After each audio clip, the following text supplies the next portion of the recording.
Selamat pagi, Bapak, Ibu, Saudara, dan anak-anakku. Saya percaya pada pagi hari ini Bapak dan Ibu semua dalam keadaan yang baik, sehat, dan pastinya penuh rasa syukur. Karena Tuhan Yesus sendiri yang kita sembah, yang akan kita puji pada pagi hari ini, demikian luar biasa, memberikan segala sesuatu yang terbaik bagi kita. Bertemu kembali dengan TCM, Trio TMC, Trio Mama Ceria.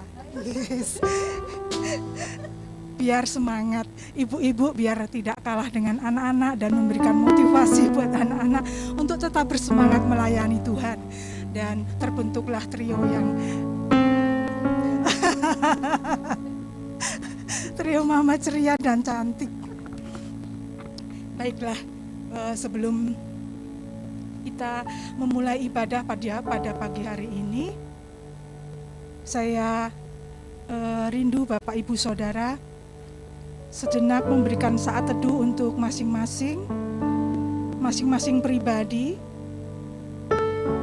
karena dari hubungan pribadi lepas pribadi Bapak Ibu Saudara dengan Tuhan Yesus yang kita sembah pada saat ini menentukan segalanya.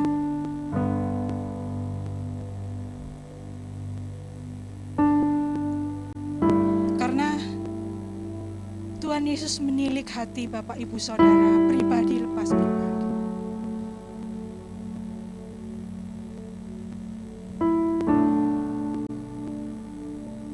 Sesuatu yang sudah Tuhan kerjakan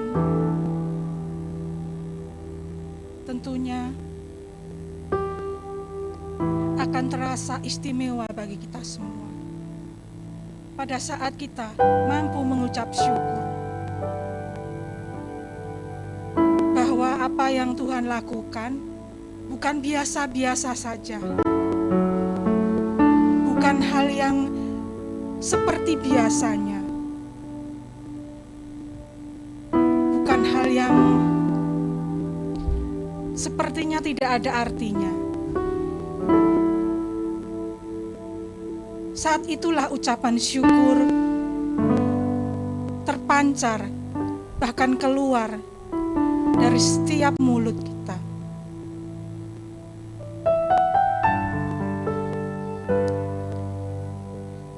Tidak ada sesuatu hal yang buruk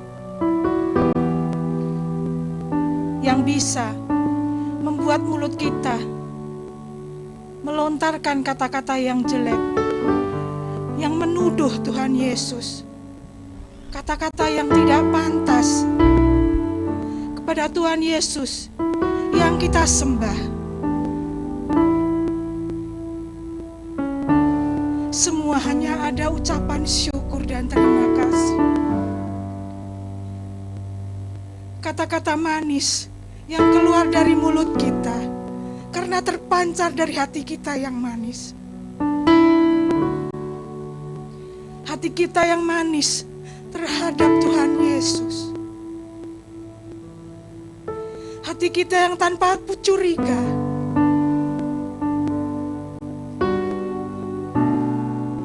Hati kita yang tidak ada tuduhan apapun terhadap Tuhan Yesus.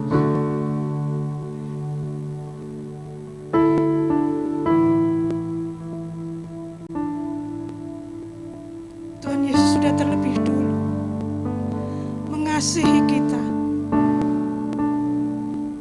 Tidak ada yang kurang lagi. Kasih anugerahnya luar biasa. Itu cukup bagi kami, bagi kita semua.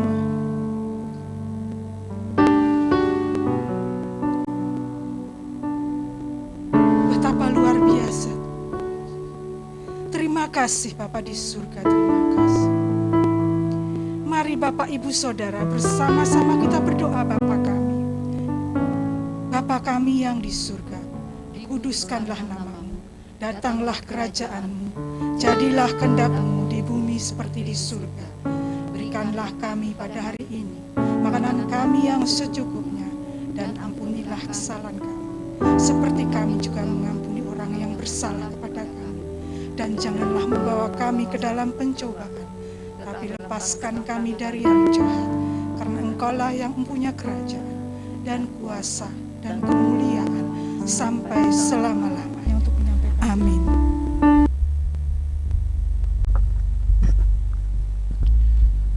Bapa di surga, terima kasih pada pagi hari ini kami boleh memuji dan menyembah Tuhan, sehingga puji-pujian dan penyembahan kami, Tuhan terimalah menjadi dupan yang harum di hadapan Tuhan. Bila sebentar kami akan mendengarkan firman Tuhan, biarlah pada saat ini Roh Kudus-Mu yang melawat kami masing-masing Tuhan, sehingga firman Tuhan yang kami dengarkan boleh tertanam di dalam hati kami, sehingga firman Tuhan itu menguatkan kami kembali, meneguhkan kami kembali, sehingga kami memperoleh semangat yang baru, kekuatan yang baru daripada Tuhan. Biarlah Tuhan juga hamba-Mu yang Tuhan percayakan, biarlah Tuhan juga yang menolong dia, memampukan dia, supaya kuasa-Mu boleh nyata, nama-Mu boleh dimuliakan, nama-Mu boleh ditinggikan. Biarlah segala pujian kami, segala syukur kami panjatkan di dalam nama Tuhan Yesus Kristus. Kami berdoa dan mengucapkan syukur terima kasih. Amin. Ya, persilakan duduk. Ya, pada pagi hari ini kita akan membahas tentang bagaimana makna kenaikan Tuhan Yesus ke surga. Ini satu hal yang menarik. Karena apa? Kalau kita melihat pada saat ini ada 6 peristiwa yang terjadi. 6 peristiwa itu yang terjadi pada saat Tuhan Yesus hadir ke dunia ini. Yang pertama adalah bagaimana Tuhan Yesus lahir. Itu ada suatu kegemparan yang luar biasa. Yang kedua, bagaimana Tuhan Yesus dikatakan ada kematian Yesus itu Jumat Agung. Dan juga yang ketiga, bagaimana Tuhan Yesus naik, bangkit. Yang keempat, bagaimana Tuhan Yesus juga naik ke surga. Yang kelima, bagaimana nanti turunnya Roh Kudus. Ini satu hal, ada 5 hal. Tadi saya bilang 6 hal, tapi 5 hal yang terjadi. Ini satu hal rangkaian. Rangkaian bagaimana Tuhan Yesus suatu mengatur segala sesuatunya. Sehingga kalau kita ada puncaknya nanti, bagaimana minggu depan pencurahan Roh Kudus. Nah, pada saat ini kita lihat bagaimana makna Tuhan Yesus naik ke surga. Ya, kalau kita lihat di sana. Kalau kita baca Lukas pasal 24 ayat 50 sampai 53. Kita baca di sini. Lalu Yesus membawa mereka keluar kota sampai dekat Betania. Di situ ia mengangkat tangannya dan memberkati mereka. Dan ketika ia sedang memberkati mereka, ia terpisah dari mereka dan terangkat ke surga. Mereka sujud menyembah kepadanya, lalu mereka pulang ke Yerusalem dengan sangat bersuka cita. Mereka senantiasa berada di bait Allah dan memuliakan Allah. Ini satu hal peristiwa yang terjadi. Kalau kita lihat pertama, apa yang dilakukan Tuhan Yesus sebelum naik ke surga? Tuhan Yesus melakukan sesuatu. Pada saat boleh kita lihat kebangkitan Yesus juga menggemparkan murid-muridnya. Kematian juga menggemparkan murid-muridnya. Sehingga selama 40 hari Yesus meneguhkan mereka kembali. Yesus mendatangi mereka satu persatu sehingga imannya boleh pulih. Pertama dikatakan Tuhan Yesus membawa mereka. Tuhan Yesus membawa mereka selama 40 hari mereka bersama-sama dengan Tuhan Yesus. Hari ke-40 Tuhan Yesus membawa mereka ke suatu tempat, yaitu dekat kota Betania. Ini satu hal, pokoknya di sana mereka berkumpul semuanya. Mereka dibawa rekreasi sama Tuhan Yesus. Pada saat itu Tuhan Yesus membawa mereka seperti retreat sehari atau kebaktian padang. Itu yang Yesus lakukan. Mereka bersama-sama di satu tempat, mereka berkumpul. Saya katakan di sana, Yesus menjelaskan kembali. Menjelaskan kembali segala sesuatu yang akan mereka lakukan. Setelah Yesus menjelaskan sedemikian rupa, sana baru dikatakan di sana menjelaskan memberkati mereka. Jadi Tuhan Yesus memberkati mereka di sana. Memberkati mereka, menumpangkan tangan kepada mereka, memberkati mereka. Berkatnya mungkin sama dengan berkat-berkat yang dilakukan Musa. Tuhan memberkati engkau dan melindungi engkau. Tuhan menyinari engkau dengan wajahnya dan engkau kasih karunia. Dan Tuhan memberikan kepadamu, menghadapkan wajah dan memberikan engkau damai sejahtera. Mereka mendapatkan berkat yang luar biasa. Setelah mereka menerima berkat, baru dikatakan terpisahlah dari mereka dan terangkat ke surga. Yesus terpisah dari mereka. Setelah proses itu dilakukan oleh Tuhan Yesus, maka Tuhan Yesus berpisah dengan mereka, saksikan bahwa Tuhan Yesus terangkat ke surga. Ini salah luar biasa. Dia mereka saksikan. Jadi apa yang dilakukan? Kedua, apa yang dilakukan murid-muridnya? Yang dilakukan murid-murid pertama, mereka sujud menyembah kepadanya. Setelah itu mereka sujud menyembah kepada Tuhan Yesus. Ada penyembahan karena mereka melihat satu hal yang luar biasa. Bagaimana Yesus terangkat ke surga, mereka sujud menyembah. Ini satu hal. Kalau Anda baca di dalam Wahyu ketika mereka melihat 12 rasul itu, mereka meletakkan mahkotanya, mereka sujud menyembah kepada Allah. Ternyata melihat kemuliaan Tuhan, orang menyembah Allah. Yang kedua, mereka pulang ke Yerusalem. Mereka ada satu tujuannya. Setelah mereka menyembah Tuhan, mereka pulang ke Yerusalem. Mereka enggak kemana-mana lagi. Mereka apa yang dikatakan oleh Yesus.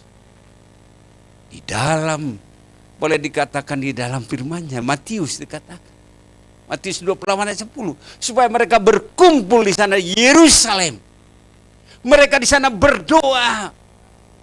Mereka di sana berdoa. Menunggu 10 hari turunnya Roh Kudus. Mereka sangat bersuka cita. Nah ini, mereka bersuka cita.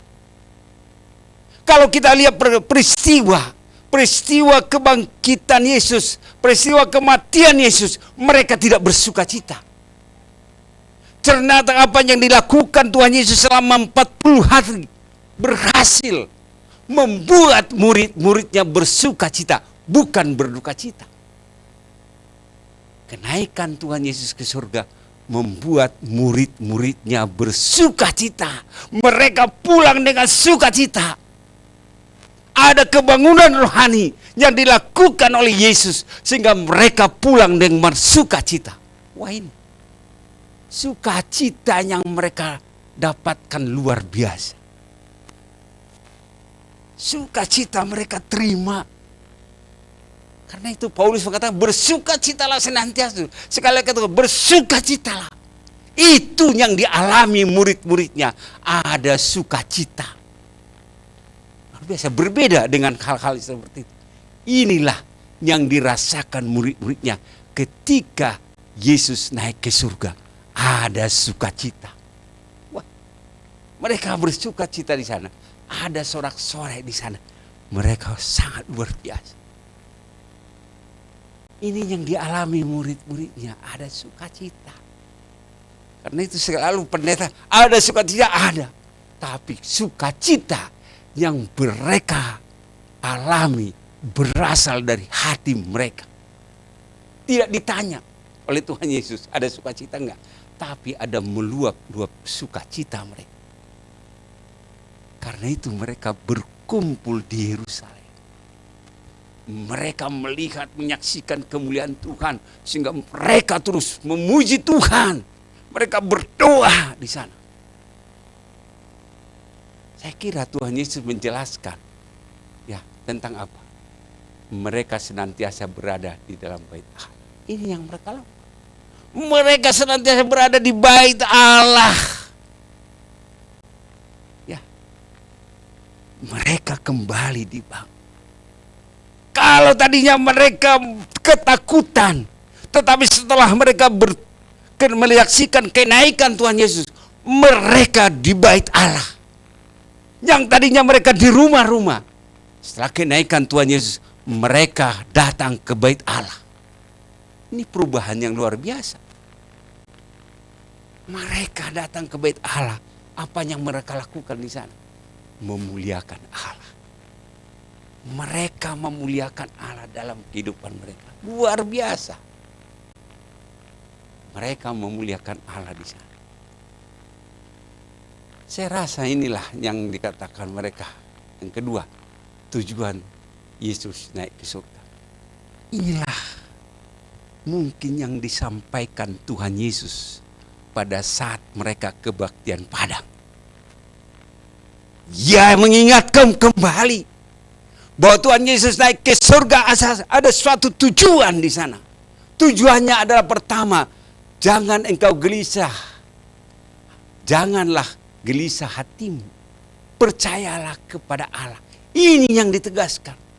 Supaya mereka pada saat Yesus naik ke surga, supaya mereka jangan gelisah. Percaya saja. Apa yang dikatakan Tuhan, percaya itu kuncinya.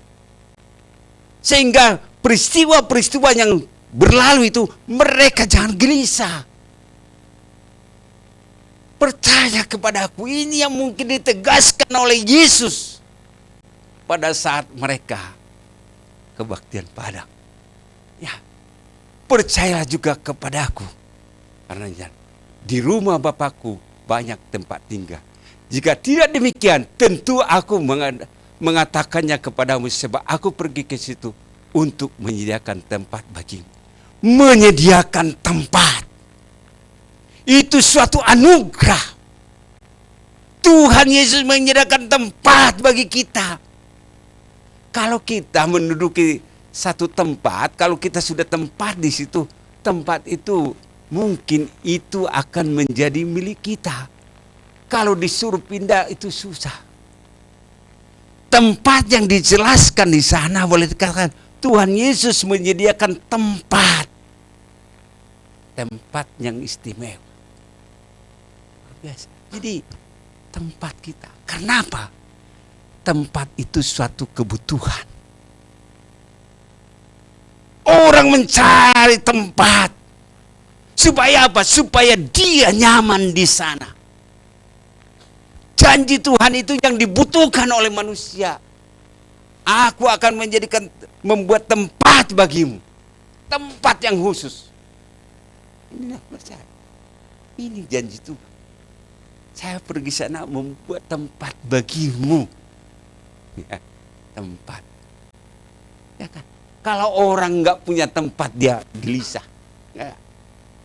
Setahun ngontrak pindah lagi. Setahun ngontrak pindah lagi. Setahun ngontrak pindah lagi. Ya, susah. Pasti gelisah. Tahun depan gimana sih? Ya?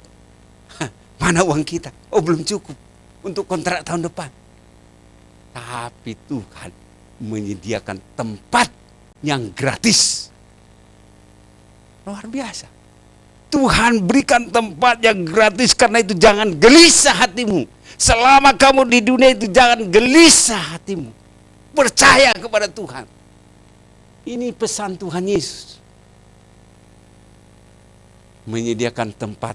Ini kita katakan ayat 2c. Tempat yang sangat istimewa. Wah, tempat itu luar biasa. Tempat ini yang luar biasa yang diberikan oleh Tuhan. Kalau kemarin Pak Alek mengungkapkan Tuhan memberi yang terbaik, maka Allah memberi yang terbaik, terutama tempat yang luar biasa. Yang mungkin tadi Pak Ibu Pur menghayalkan bagaimana seperti keraton, ini melebihi. Nanti kan, tempat yang disediakan Tuhan Yesus. Tempat yang luar biasa yang disediakan Tuhan Yesus. Kalau kita baca pada saat Yohanes di Pulau Patmos, Tuhan Allah memperlihatkan tempat itu. Apa yang dikatakan dalam Yohanes pasal 14 ditunjukkan oleh Tuhan Yesus di Pulau Patmos kepada Yohanes. Tempatnya gimana? Dan ke-12 pintu gerbang itu adalah 12 mutiara. Bayangkan aja, yang berharga. Tuhan memberikan yang berharga yang dikatakan. Pertama dikatakan, pintunya dari mutiara. Kalau orang waktu kita ke Sumba, ke mana itu, beli mutiara aja mahal. Ya kan, yang bersertifikat katanya mahal. Ke Lombok gitu kan. Ada di sana, ada juga. Ini cuman pintunya gerbang terdiri dari mutiara. Dan jalannya apa? Jalan kota itu dari emas murni. Enggak campuran. Kalau Bapak Ibu membeli emas, ada yang emas 70, ada emas 80, itu campur. Tapi ini emas murni. Jalannya dari bagaikan kaca bening. Ini yang dilihatkan oleh Tuhan Yesus kepada Yohanes. Beginilah tempat yang saya kasih. Jalannya emas. Dindingnya, pintunya mutiara. Wah, luar biasa. Boleh Anda bayangkan itu. Bagaimana pada nanti Anda masuk ke surga, lantai yang berkilau dengan emas. Luar biasa. Kilo emas. Kita aja beli 1 gram. Ya, 2 gram, 3 gram, 5 gram. Wah, dari mana uangnya? Itu kan. Tapi di sana mereka, di sana jalannya aja emas murni. Gak ada campurannya. Inilah Tuhan memberi yang terbaik. Saya rasa. Diberi yang terbaik kepada anak-anaknya. Emas murni. Dan aku tidak melihat bait suci di dalamnya. Enggak ada lagi gereja. Tidak ada lagi bait suci di sana. Ya. Karena apa? Sebab Allah, Tuhan yang Maha Kuasa, ada di bait sucinya. Demikianlah juga anak domba. Kita sudah bersama-sama dengan Kristus di sana. Jadi tidak perlu lagi bait Allah. Karena ada kita bersama-sama dengan Tuhan di sana, kita memuji Tuhan, kita menyembah Tuhan di sana. Luar biasa. Ini kan. Gak perlu kita datang lagi ke gereja. Sudah bersama-sama dengan Tuhan di sana. Kalau kita di sini harus bangun pagi, mandi, langsung pergi ke gereja, di sana tidak lagi. Ya, tidak lagi. Dan kota itu tidak memerlukan matahari. Nggak perlu matahari di sana. Kita tidak lagi membutuhkan. Kalau kita berjemur saat ini, kalau umpamanya menghindari kopi, katanya harus berjemur supaya ada vitamin D, katanya. Tapi di sana tidak ada lagi matahari. Ya. Dan bulan untuk menyinari. Sebab apa? Kemuliaan Allah meneranginya, dan anak domba itu adalah lampunya. Tuhan Yesus ada lampunya. Jadi kita di sana nggak perlu bayar listrik, ya kan? Ya, nggak perlu bayar listrik lagi, karena Tuhan Yesus menerangi. Kalau kita isi tiap bulan bayar listrik kan, ya kan? Bayar air segala macam. Di sana itulah pemberian yang terbaik, adalah tempat itu digambarkan dalam Alkitab, dijelaskan. Jadi kita nggak perlu lagi menghayal bagaimana surga itu, tetapi sudah ada dalam Alkitab, sudah diterangkan dalam kitab bahwa surga itu begini. Ya, kita lagi nggak usah kita pikirkan bahwa ini yang dikatakan oleh Tuhan. Nah, ini satu hal yang menarik saya lihat pada saat itu. tetapi tidak akan masuk ke dalamnya sesuatu yang najis. Gak ada lagi yang najis di sana, atau orang yang melakukan kekejian atau dusta, tetapi hanya mereka yang namanya tertulis dalam kitab kehidupan anak domba. Ini yang bisa masuk. Yang namanya ada tertulis dalam buku kehidupan. Ya, kalau nggak ada tertulis dalam buku kehidupan, nggak bisa masuk. Nggak ada lagi dusta di sana, nggak ada lagi kenajisan di sana. Tetapi di sana dikatakan yang namanya tertulis, ada nama kita masing-masing ditulis di dalam buku kehidupan. Kalau Anda pernah nonton film Cina, ya kalau umpamanya mereka ada masuk ke neraka, ada pencatatnya. Dicatat nama ini, nama ini, nama ini. Yang masuk ke neraka dicatat. Ya kan? Mau jadi kelinci dicatat. Ini mau jadi babi dicatat gitu kan. Di Alkitab juga ada. Dicatat nama-nama kita. Kalau Anda membaca Ayub pasal 2. Ketika iblis berjalan-jalan ke surga dikatakan. Terus Tuhan Allah bertanya, bagaimana hambaku Ayub? Tuhan mengenal nama Ayub. Dari sekian banyak orang, dari sekian banyak miliaran orang, Tuhan mengenal nama Ayub. Jadi nama kita dicatat. Siapa yang percaya namanya dicatat dalam buku kehidupan.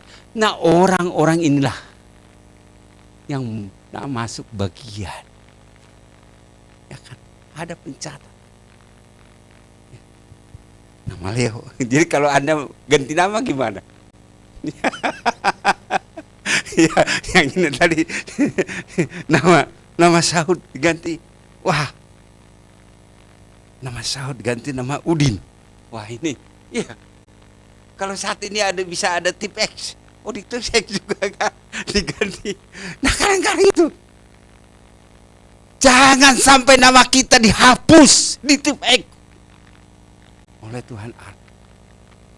Ya, tapi biarlah nama kita itu tercatat. Inilah gambarannya bagaimana suasana surga yang begian megahnya. Karena kita kan mengidam-idamkan rumah kita yang besar, yang ada kolam renangnya yang begini-begini. Di surga itu tidak ada arti dibandingkan dengan ini. Ya kan? Luar biasa. Inilah yang membuat murid-muridnya bersuka cita. Inilah yang membuat murid-muridnya bersuka cita. Mereka memuji Tuhan. Mereka memuliakan Tuhan. Ini sangat luar biasa. Ini kita sebagai anak-anak Tuhan harus semangat. Harus bersuka cita. Karena kita punya tempat yang istimewa. Yang tidak dapat kita bayangkan. Wah, luar biasa. Yang tidak dapat kita bayangkan. Yang kedua, apa dikatakan? Tuhan nantinya mengutus roh. Karena itu dibilang di sini. Yohanes 16 ayat 7. Namun benar, kukatakan kepadamu, adalah lebih berguna bagi kamu jika aku pergi. Sebab jika aku tidak pergi, penghibur itu tidak akan datang kepadamu. Tetapi jika aku pergi, aku akan mengutus dia kepadamu. Ini janji Tuhan. Sebelum dia naik ke surga, ini janji Tuhan. Aku akan mengutus. Nantinya akan kita peringati minggu depan pencurahan Roh Kudus. 10 hari setelah Tuhan Yesus naik ke surga, dia akan mencurahkan Roh Kudus. Apa gunanya Roh Kudus? Katakan dia akan mencurahkan Roh Kudus. Ternyata Roh Kudus ini, kalau kita pelajari, menginsapkan dunia. Jadi Roh Kudus itu nantinya akan menginsapkan dunia. Karena dunia ini sudah berdosa. Dunia ini tidak ada lagi kebenaran. Sehingga Roh Kudus nanti akan menginsapkan setiap orang-orang yang percaya kepadanya. Akan menginsapkan dunia. Karena itu dikatakan, dan kalau ia datang, ia akan menginsapkan dunia akan dosa, kebenaran dan penghakiman. Menginsapkan. Karena itu kalau kita yang percaya, kalau kita berkata-kata salah, langsung ada penyesalan dalam hidup kita. Kalau kita berkata yang jelek, langsung ada penyesalan dalam hidup kita. Itu adalah pekerjaan Roh Kudus. Kalau enggak dari penyesalan dalam hidup kita, Roh Kudus enggak bekerja. Roh Kudus itu menginsapkan kita. Oh, saya salah ini. Tuhan, ampuni saya Tuhan. Saya salah, saya ngomong gitu kan. Ampuni saya Tuhan. Saya salah bicara. Ampuni saya Tuhan, saya sudah menyakiti. Nah, inilah fungsi Roh Kudus yang akan diberikan oleh Tuhan. Ya. Roh Kudus itu bekerja. Nah, memimpin kamu ke dalam seluruh kebenaran. Kita memimpin kita dalam seluruh kebenaran. Jadi Roh Kudus itu menuntun supaya kita hidup benar. Roh Kudus itu yang bisa membedakan antara kita yang umpamanya yang salah dan benar. Ya.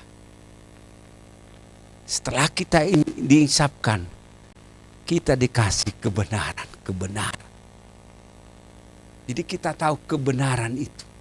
Kebenaran itu ada di dalam Alkitab. Kebenaran itu ada dalam Alkitab sehingga kita dibenarkan oleh Tuhan. Kita enggak dibenarkan oleh diri kita sendiri, tetapi kita dibenarkan oleh Tuhan.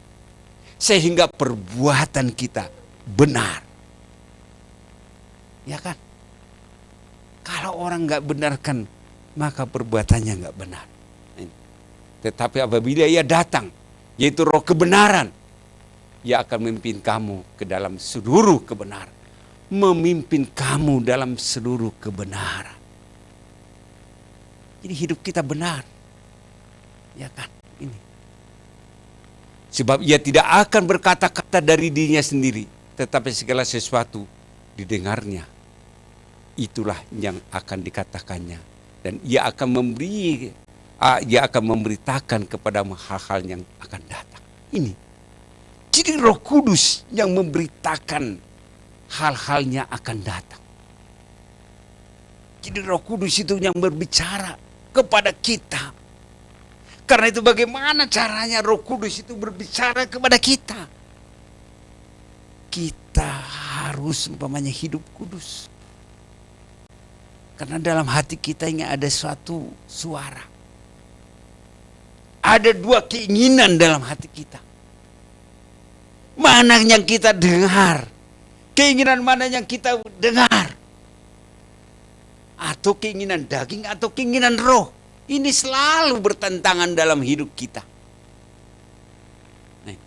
Ini selalu bertentangan dalam hidup kita. Keinginan daging dan keinginan roh. Nah, pada saat kita mau mendengarkan keinginan roh, maka kebenaran itu akan keluar. Kebenaran itu akan kita dengarkan.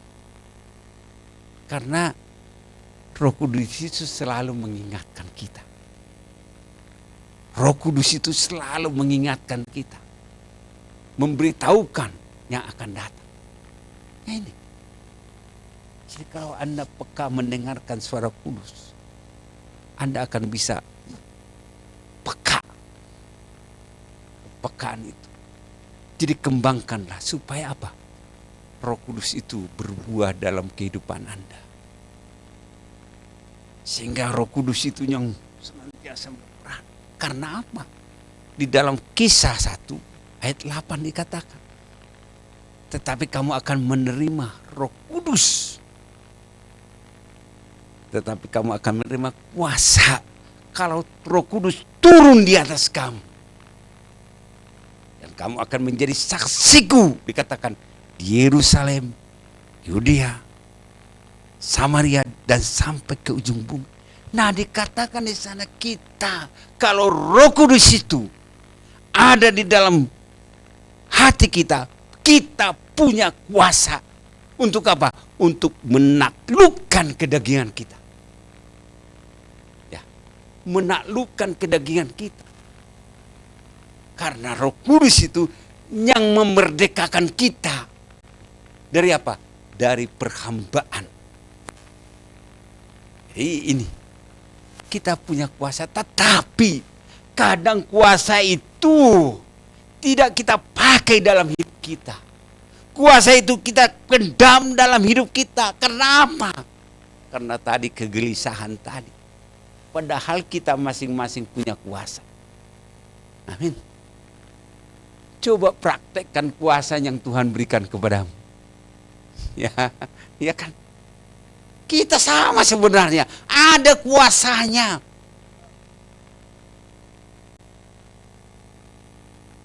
Kuasanya itu sama. Coba kita bandingkan, nggak ada di PowerPoint ini. Dalam Markus pasal 15. Coba.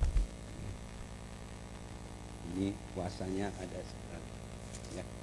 Coba kita buka Markus ini supaya Markus pasal 15. Ya. Markus pasal 15 pasal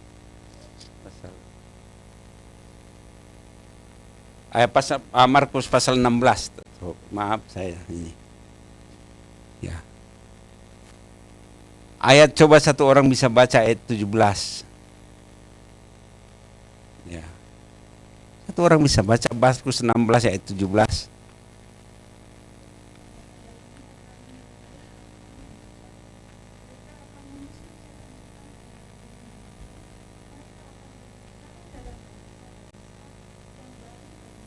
Ayat 18.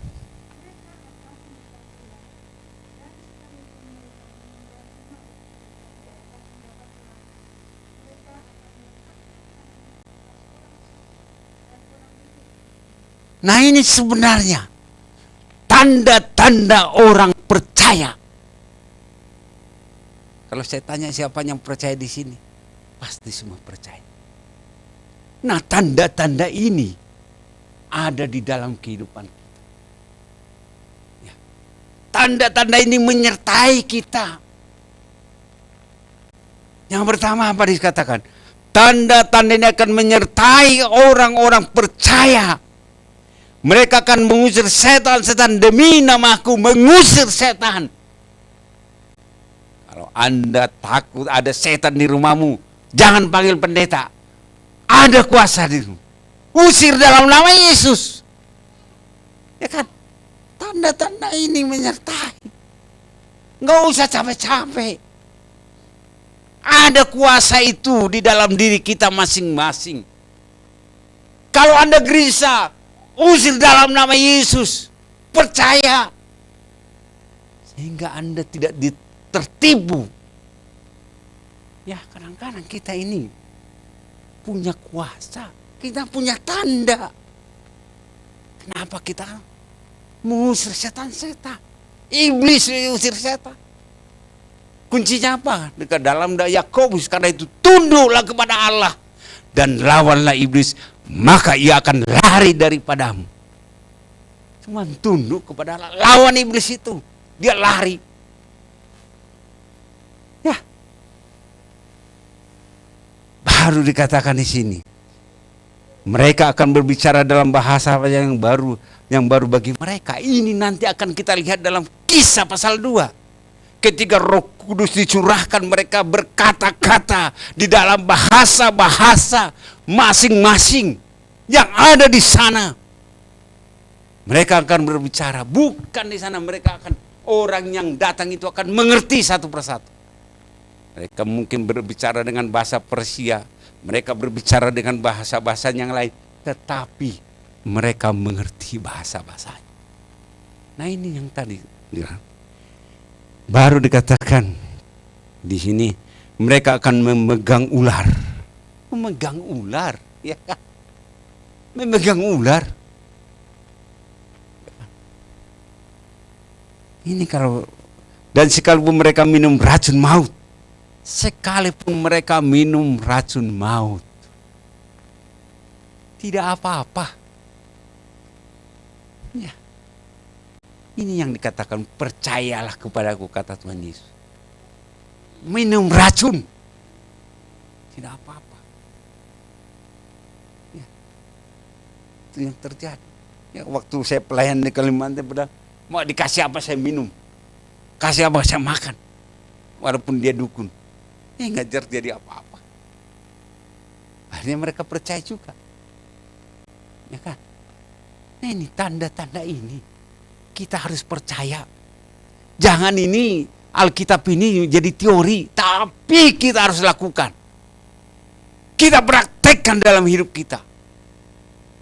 Bahwa Alkitab ini ya dan amin. Ini sebenarnya yang dituntut oleh Tuhan. Kita percaya aja. Apa yang dikatakan Alkitab kita percaya. Maka kuasa itu akan nampak. Ya, di sini dikatakan mereka tidak akan mendapat celaka. Mereka tidak akan mendapat celaka walaupun mereka minum racun. Gak mendapat celaka. Dan juga mereka akan meletakkan atas orang sakit dan orang itu sembuh. Meletakkan tangannya atas orang sakit. Orang sakit itu apa? Sembuh. Ya ini. Kadang kita harus yakin. Kalau Anda pelayanan ada yang sakit, percaya, yakin, tumpangkan tangan, doakan di dalam nama Yesus. Mujizat Tuhan terjadi. Sehingga banyak orang yang percaya. Ini yang disaksikan oleh Tuhan Yesus. Kalau kita baca Injil ini, Yesus lakukan. Ini juga diberikan kuasa itu kepada kita. Apakah kita berani mempraktekannya? Ya kan? Apa kita ragu? Apa kita bimbang?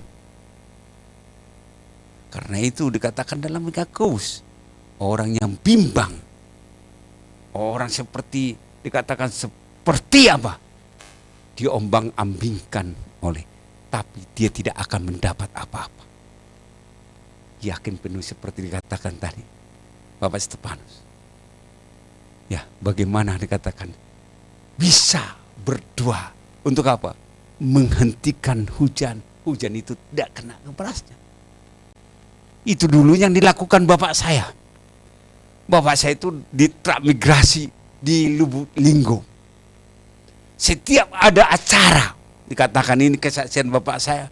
Setiap ada acara di sana, acara apa itu, acara perkawinan, selalu datang ke bapak saya. Bapak saya katakan, kalau Anda percaya Tuhan Yesus, saya berdoa, katanya. Yalah Pak, katanya. Dia berdoa dalam nama Yesus, katanya. Tuhan Yesus, bahwa hujan tidak datang. 3 hari hujan tidak datang. Ini kesaksian orang tua saya setelah dia bertobat. Setiap yang datang percaya Yesus, katanya. Dia doakan. Ya, ada acara lagi, datang ke rumah bapak saya, didoakan lagi, enggak datang hujan. Ini luar biasa. Ternyata bapak saya ini polos gitu. Percaya Yesus, dia doakan. Ternyata terbukti. Nah, itulah yang kita lakukan sebenarnya. Ya kan? Kita ini karena apa? Selalu kekuatan itu. Tapi kalau kita pelayanan di kampung, disitulah mujizat Tuhan terjadi terus menerus. Kalau iman Anda mau bertumbuh, pergi ke podal, doakan orang pasti sembuh. Kalau di kota kenapa? Doakan dalam nama Yesus. Mana obat saya, katanya diminum, ya kan? Baru didoakan gitu, ya langsung kurang yakin. Tapi kalau di kampung nggak ada dokter, puskesmas juga jauh. yang diharapkan hanya dukun. Dukun yang dipanggil. Kita berperang dengan dukun. Kamu percaya Yesus? Percaya. Dalam nama Yesus sembuh. Besoknya dia udah bisa berkebun. Ini luar biasa. Sehingga iman kita. Saya sudah sekarang pas ini usia saya 58 tahun. Saya udah pelayanan 33 tahun. Ya. Sekarang 50 tahun, saya bertobat 25 tahun yang lalu. Sekarang udah 58 tahun. Saya pelayanan 33 tahun. Ya kan? Ini saya rasakan. Bagaimana pertolongan Tuhan di dalam perjalanan hidup saya. Saya yakin Tuhan akan mencukupkan. Tuhan sampai saat ini mencukupkan. Kadang kita khawatir, itu wajar. Tetapi firman Tuhan senantiasa menguatkan kita, mendorong kita. Sehingga keyakinan kita semakin kuat. Ini yang harus dijelaskan. Jadi kalau kita ini baru Roh Kudus memerdekakan kita. Jadi Roh Kudus itu yang memerdekakan kita. Kita yang terikat. Kita merdeka. Indonesia merdeka karena apa? Karena penjajahan Belanda. Penjajahan Jepang. Sehingga apa? Mentalnya. Mental budak. Israel dijajah 400 tahun. Ditindas di Mesir. Jadi mental mereka, mental budak juga. Sehingga perlu dilatih oleh Tuhan selama 40 tahun. Supaya apa? Supaya mereka percaya diri. Nah ini Roh Kudus ini yang akan memerdekakan kita. Nah di sini Roh yang memberi hidup telah memerdekakan kamu dalam Kristus dari hukum dosa dan hukum maut. Roh Kudus itu yang memerdekakan kita dari hukum dosa dan hukum maut. Jadi kita dimerdekakan. Arti dari kemerdekaan itu diberikan kebebasan. Dilepaskan.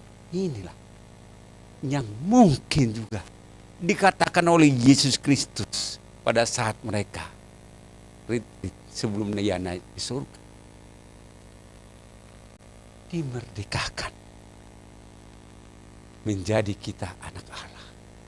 Dia menjadikan yang tadinya kita hamba, dijadikan kita menjadi anak Allah.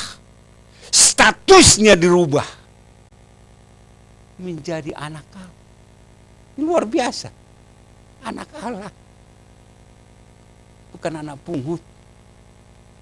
Ya. Sebab kamu tidak menerima roh perbudakan yang membuat kamu menjadi takut lagi. Tetapi kamu telah menerima roh yang menjadikan kamu anak Allah. Oleh roh itu kita berseru, ya Aba, ya Bapa. Nah ini, kita diberi status menjadi anak Allah. Yang bisa katakan ya Aba, ya Bapa. Cuman orang percaya yang menyebut Allah pencipta itu sebagai Bapa. Karena apa? Karena Roh Kudus itu. Itu juga yang diterangkan oleh Paulus kepada jemaat Galatia. Pasal 4 ayat 6. Karena kamu adalah anak dikatakan. Maka Allah mengutus anaknya ke dalam hatimu. Yang berseru, ya Aba, ya Bapa. Nah ini. Kita relasi dengan Tuhan. Kita menyebut Bapa kami. Karena itu ada doa. Bapa kami yang di surga. Dikuduskanlah namamu. Ini kita sapa Allah pencipta itu sebagai Bapa. Ini hubungan antara Bapa dengan anak. Wah luar biasa. Ya kan? Saya punya rumah. Pasti anak saya ada di dalam rumah itu. Itu rumah bapak saya, kenapa kamu usir? Kan? Gak bisa lagi. Kenapa yang dimiliki bapaknya dimiliki oleh anaknya? Ya kan? Nah itu juga hubungan kita dengan Bapa di surga. Seperti tadi Tuhan menyediakan tempat, Tuhan nanti yang bersama-sama dengan kita di surga, bersama-sama di surga.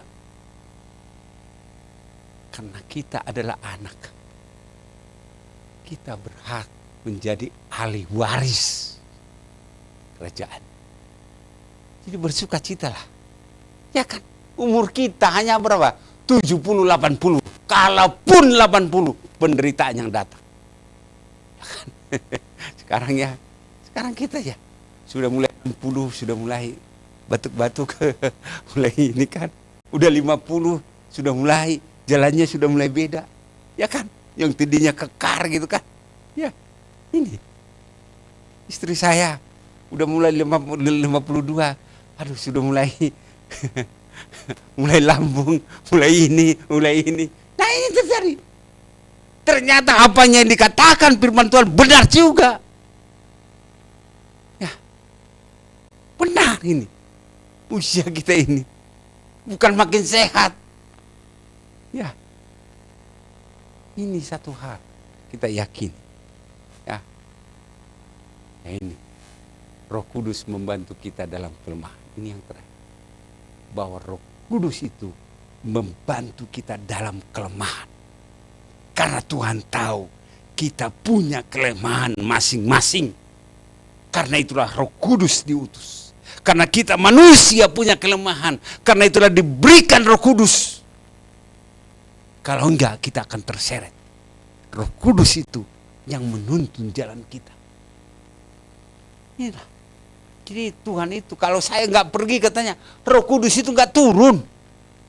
Kenapa? Roh Kudus itu yang membantu kita dalam kelemahan. Karena itu dikatakan dalam Roma 8 ayat 26. Demikian juga Roh membantu kita dalam kelemahan kita. Dibantu dalam kelemahan. Karena Tuhan tahu kita punya kelemahan, karena itu diberikan Roh Kudus pada kita. Sebab kita tidak tahu bagaimana sebenarnya harus berdoa. Pada saat orang punya masalah dalam hidupnya, punya pergumulan yang berat, tidak lagi mau apa yang dikatakan. Roh Kudus itu yang berbicara. Roh Kudus itu yang berbicara, yang berdoa, menyerukan setiap perasaan kita. Jadi kalau Anda mentok dalam hidup ini, gak bisa lagi apa yang Anda mau lakukan. Nah, Roh Kudus itu yang berdoa. Berdoa, Anda tinggal tenang. Membantu kita dalam kelemahan kita. Karena Tuhan tahu bahwa kita lemah. Sehingga dikasih Roh Kudus menolong kita dalam perjalanan hidup kita. Menuntun kita. Karena itu Roh Kudus, kau hadir di sini. Roh Kudus, ku mengasihimu. Nah, kau lembut, kau manis, kau manis. Penolongku diutus Bapakku. Nah ini. Jadi Roh Kudus itu senantiasa, biarkan Roh Kudus itu mengalir dalam hidup kita. Biarkan Roh Kudus itu menguasai hidup kita. Sehingga apa? Yang lemah, yang berat, Tuhan angkat. Karena Roh Kudus yang menolong kita. Ya. Karena Roh itu sendiri berdoa untuk kita kepada Allah. Dengan keluhan-keluhan yang tidak terucapkan. Ya kan? Apalagi saat ini. Banyak saat ini orang yang dikasihinya dipanggil oleh Tuhan. Dia sebagai manusia banyak saat ini yang dia kasihi. Nah, Roh Kudus itu yang memberikan, yang berdoa atas keluh-keluhannya sehingga dia bisa kuat dalam kehidupan ini. Sehingga kita tenang dalam hidup kita. Kita bisa katakan, biarlah Roh Kudus menguasai hidup saya. Roh Kudus yang bekerja dalam hidup saya. Roh Kudus itu yang senantiasa menguasai hidup saya, menolong hidup saya. Nah, ini yang perlu kita yakin. Sehingga sepulang dari gereja ini kita bersuka cita.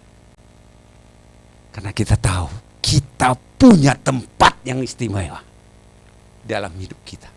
Ya kan? Kita bersuka cita apapun. masalah di dunia ini sementara.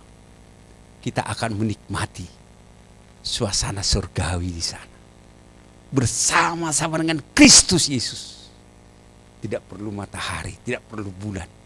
Tapi Yesus Kristus menyertai kita. Ya, mari kita berdoa. Ya, salam, selamat siang Bapak Ibu. Kita akan mendengarkan warta. Kita sudah mendengar firman Tuhan tadi bahwa Tuhan pergi ke surga menyediakan tempat bagi kita, itu salah satu. Ya, masih banyak hal lain sebetulnya ya. Dari tempat yang terbaik, tidak ada lagi tangis, tidak ada air mata katanya kalau kita baca di bagian lain. Tadi sebagian sudah disampaikan oleh Pak Saud. Dan tidak ada lagi bait Allah. Kenapa? Karena bait Allah itu kan tempat kita untuk bertemu dengan Allah. Ya nanti kita sudah bertemu langsung, buat apa lagi itu bait Allah, kan tidak perlu gitu ya. Kita akan bersama-sama dengan Tuhan selama-lamanya di dalam kemuliaan. Dan jangan berpikir kalau di surga itu ada pernikahan.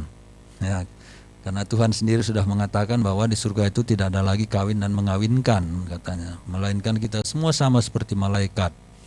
Ya, jadi tidak ada lagi pernikahan di sana. Ya, kita sudah mendengar firman tadi, kiranya itu membuat kita bersuka cita, ya senang karena kita sudah ada tempat. Itu dipastikan, bukan semoga, bukan mudah-mudahan, bukan kumahangke kata orang Sunda gitu, enggak ya. Itu suatu kepastian, Tuhan sendiri menjanjikannya.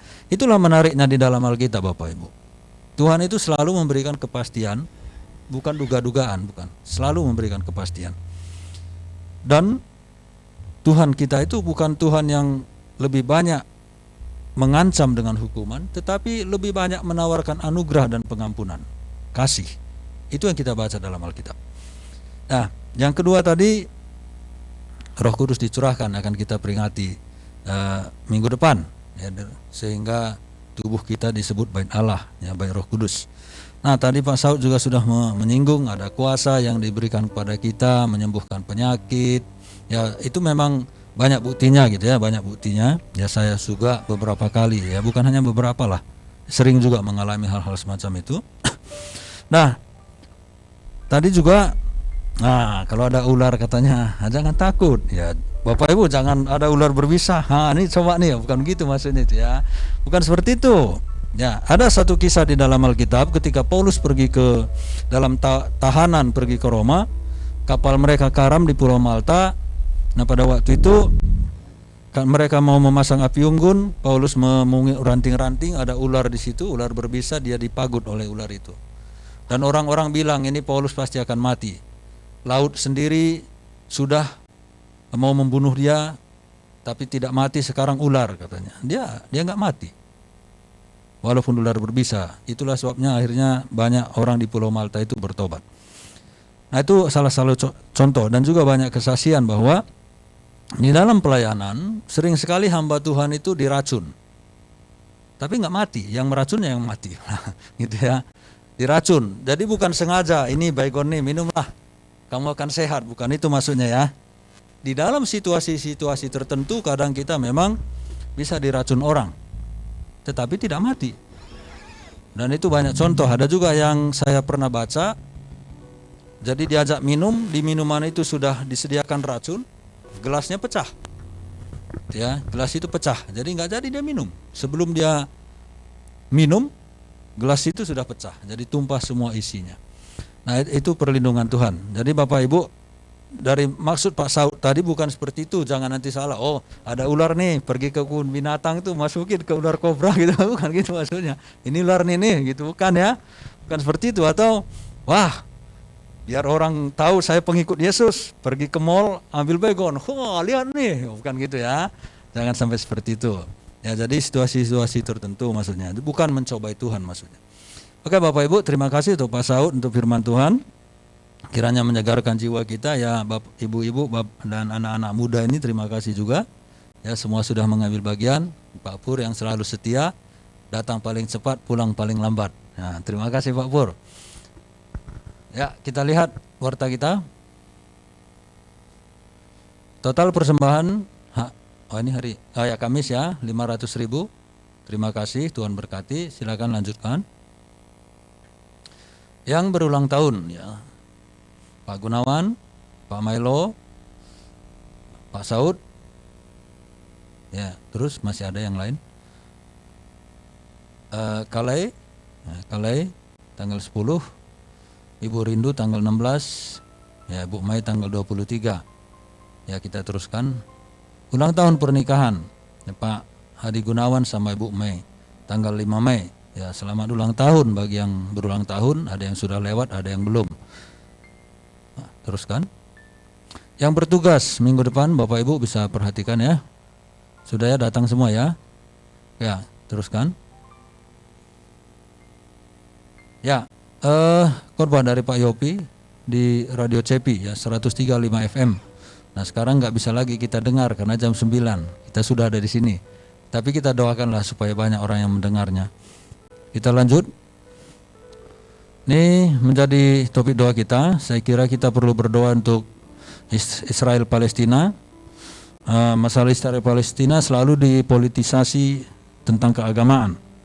Padahal kita tahu sendiri bahwa di Palestina itu banyak juga orang Yahudi, banyak orang Arab, banyak orang Kristen. Di Israel juga itu sama, ada orang Yahudi, ada orang Arab, ada orang Kristen. Itu bukan perang agama, tapi selalu dipolitisasi. Itu hanya masalah sengketa lahan, masalah politik mereka. Cuma karena nama agama itu bisa memberi banyak dukungan, itu sering dipakai.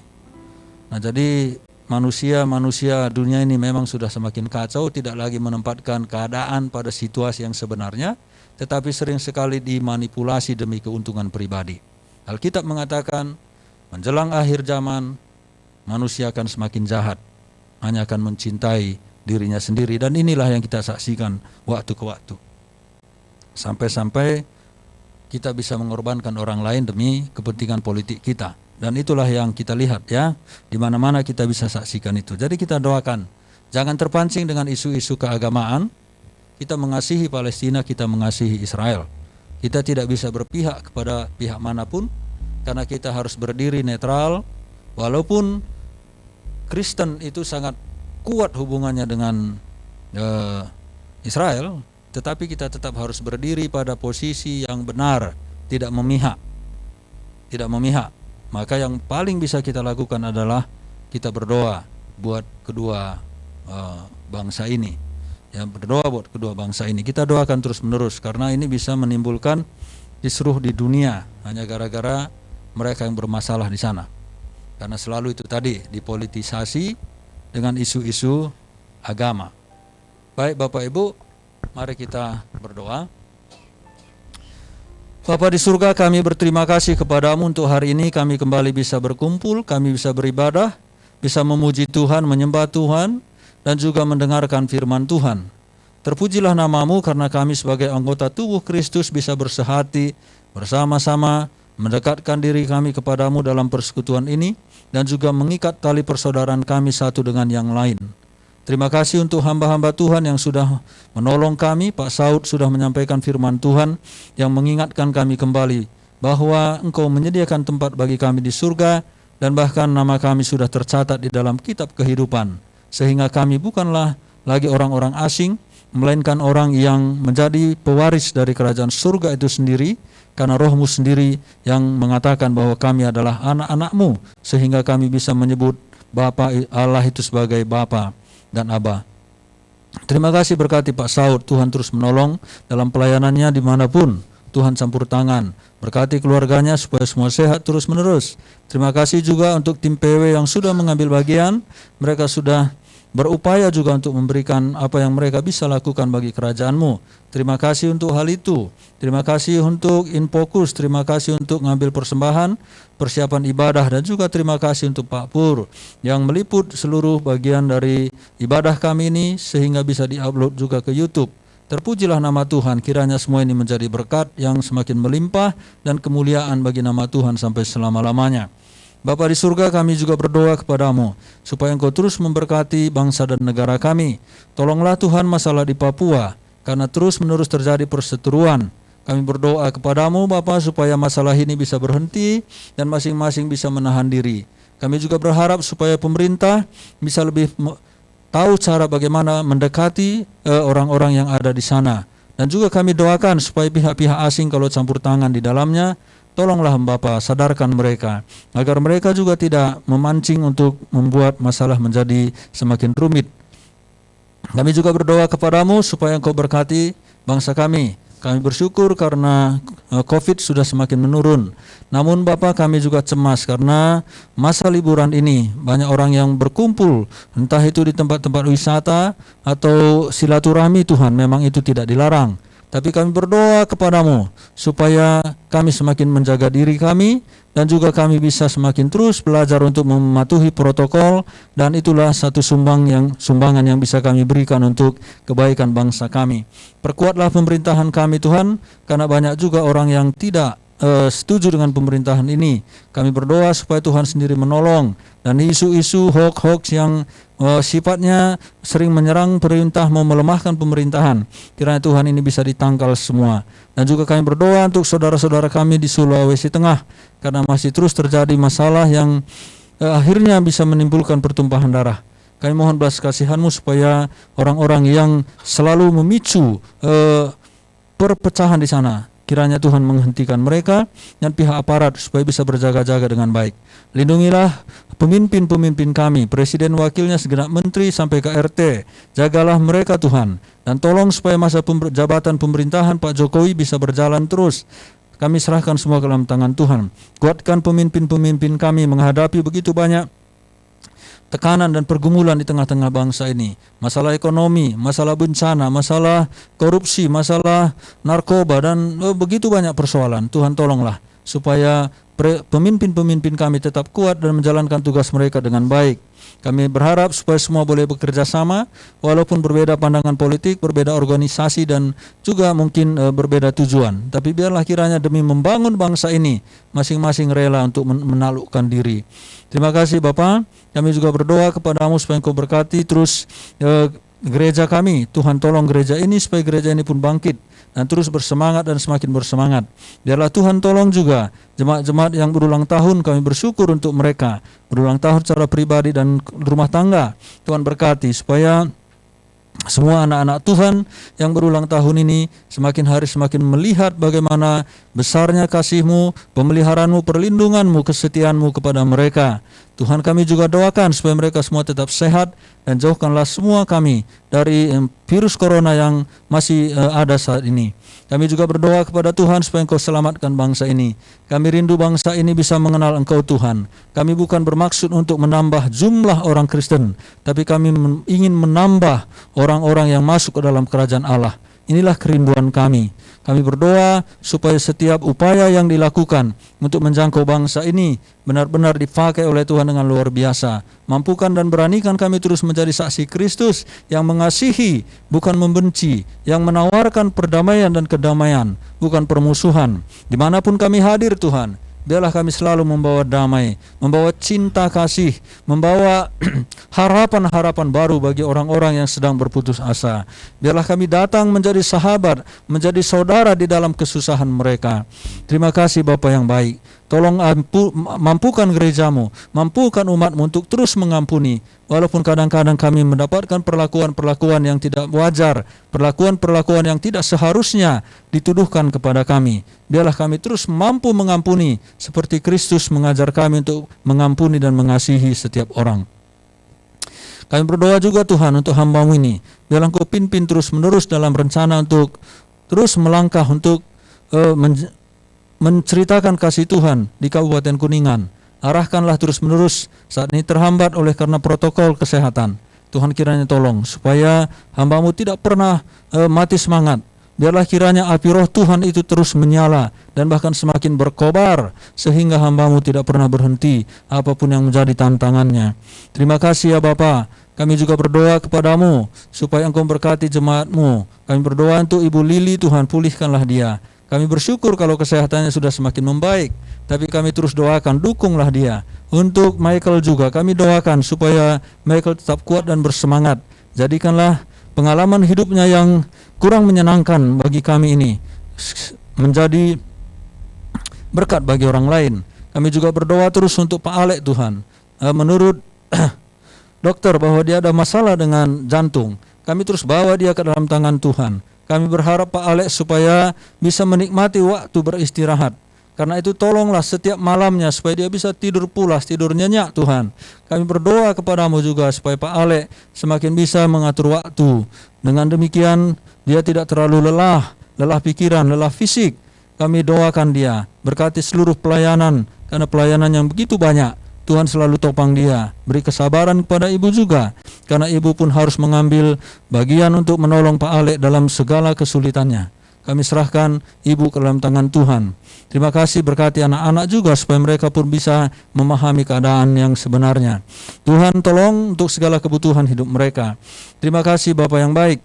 Kami juga doakan supaya Engkau terus menerus untuk menuntun setiap anak-anak Tuhan di gereja ini. Pendidikan mereka Engkau berkati, pekerjaan mereka Engkau berkati, dan juga pasangan hidup mereka masing-masing Tuhan. Engkau tolong, Engkau tuntun kepada orang yang Engkau kehendaki, orang yang sungguh-sungguh mengasihi Tuhan, orang yang takut akan Tuhan. Kami kembali berdoa Tuhan untuk usaha dari Pak Stefanus dan Ibu Yani. Mereka akan pergi ke Jawa Timur dalam waktu dekat ini. Tuhanlah yang akan menolong mereka supaya bertemu dengan orang-orang yang pas, orang yang tepat, orang-orang yang bisa bekerja sama dengan baik, orang-orang yang bertanggung jawab. Dan apapun yang diperlukan di dalam usaha mereka, biarlah Tuhan sendiri yang menolong. Beri mereka kekuatan, beri mereka kemampuan, beri mereka hikmat berkata-kata. Terima kasih Bapa, terpujilah Engkau. Kami menyerahkan semua doa ini kepadamu dalam nama Tuhan Yesus Kristus. Amin.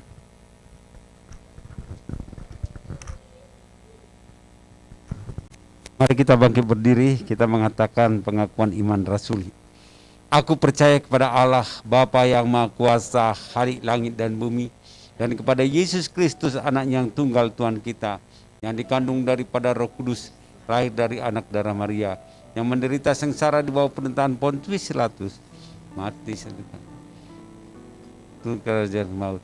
Pada hari yang ketiga bangkit pula dari antara orang mati, naik ke surga, duduk sebelah kanan Allah, Bapa yang Maha Kuasa, dan akan datang dari sana untuk menghakimi orang yang hidup yang mati.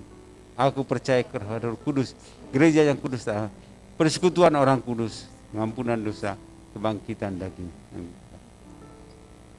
Jemaat yang dikasihi Tuhan, pulanglah dengan damai dan lakukanlah setiap firman yang telah didengarkan, dan terimalah berkat daripada Tuhan.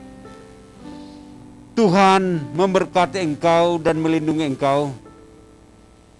Tuhan menyinari engkau dengan wajahnya dan memberi engkau kasih karunia. Tuhan menghadapkan wajahnya kepadamu dan memberi engkau damai sejahtera. Bapa di Amin. surga, terima kasih. Sekali lagi terima kasih untuk ibadah minggu pagi hari ini yang masih Engkau berikan kepada kami kesempatan ini. Luar biasa Tuhan, terima kasih. Pertemukan kami kembali minggu depan, bersama-sama dengan saudara kami yang saat ini hadir, maupun yang saat ini belum hadir. Kami rindu mereka, saudara-saudara kami semuanya Tuhan, untuk kembali bersama-sama beribadah di GMI Menara Pengharapan ini. Terima kasih Bapa di surga, terima kasih. Segala puji, kemuliaan, dan hormat hanya bagi nama Bapa, Anak, dan Roh Kudus. Haleluya. Amin. Selamat hari Minggu, Tuhan Yesus memberkati.